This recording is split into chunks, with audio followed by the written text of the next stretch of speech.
మన మాజీ ముఖ్యమంత్రి.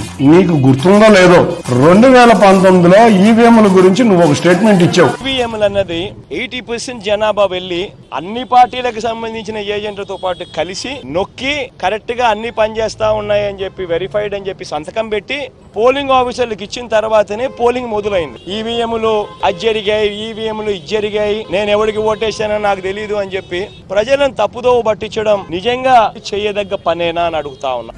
ఎంత గొప్పగా చెప్పారు జగన్మోహన్ రెడ్డి గారు. బ్రహ్మాండంగా పనిచేస్తున్నాయి వీవీప్యాట్లు అని 2019లో మీరు చెప్పిన ఒక వీడియో.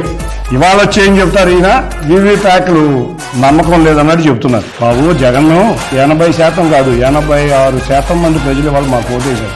ఎక్కడా ఏ ప్రజలు కంప్లైంట్ ఇవ్వలేదు. నీ యొక్క ప్యాలెస్ లోంచి బయటకు వచ్చి ప్రజా జీవితంలో ఏం జరుగుతుందో తెలుసుకోకపోతే నువ్వు ప్రజా జీవితంలో కూడా మిగలవు. నీ పార్టీ గాని, నువ్వు గాని, మీ నాయకులు గాని మిగలవు.